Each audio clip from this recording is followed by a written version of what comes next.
2024-এর আজকে last day আর আজকে আমি একটা ব্লগ আপলোড করব। 2024 সালে আমার সাথে ঘটে যাওয়া সকল স্মরণীয় কাহিনীগুলো আপনাদের সাথে আজকে শেয়ার করব।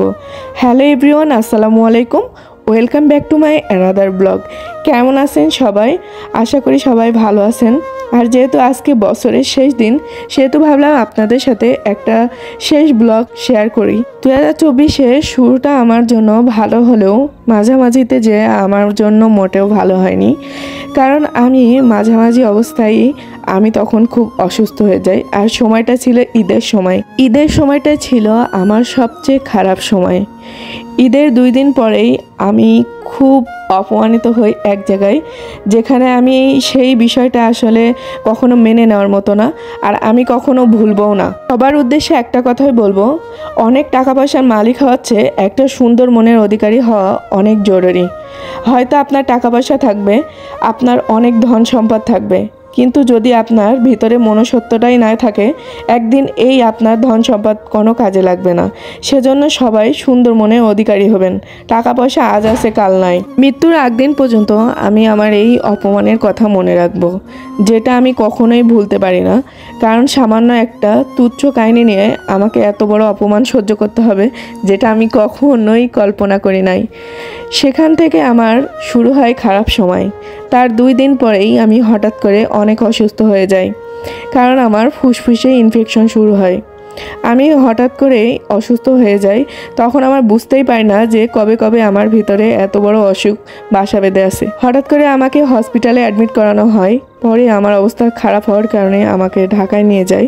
সেখানে আমি 5 দিন অ্যাডমিট থাকার পরে কিছুটা সুস্থ হই। আর সেই সময়ে আমি মানুষ চিনতে পারি যে কোন মানুষগুলোর কাছে আমি প্রয়োজন ছিলাম আর প্রিয়জন ছিলাম।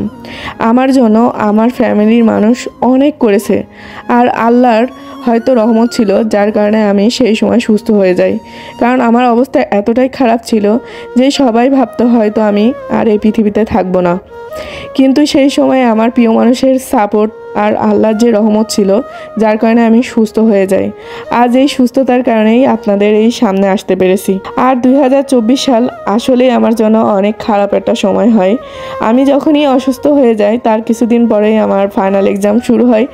আমি অনেক কষ্টের পর আমি এক্সামটা শেষ করি। তখন আমি ভেবেছিলাম হয়তো এই এক্সামটায় আমি আর কখনো পাসই করতে পারবো না, কিন্তু আল্লাহর রহমত বলে না, আল্লাহ আছে। এজন্য আমি আমার সুন্দর একটা রেজাল্ট নিয়ে আমি পাশ করি, মানে আমার অনার্স জীবন শেষ হয়ে যায়। আর এখন শুরু হয় নতুন একটা জীবন। এই নতুন জীবনে আমি চাই আমার বাবা মার স্বপ্ন পূরণ করতে, আমার ছোট্ট ছোট্ট ইচ্ছাগুলো পূরণ করতে।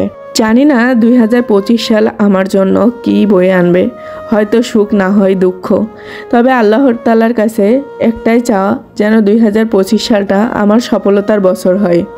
আমি চাই নিজেকে এই 2025 সালে নিজেকে প্রতিষ্ঠিত করতে। সব মেয়েরাই চাই নিজেকে প্রতিষ্ঠিত করতে। আপনাদের 2024 সালটা কেমন গেছে অবশ্যই একটু কমেন্ট করে জানাবেন।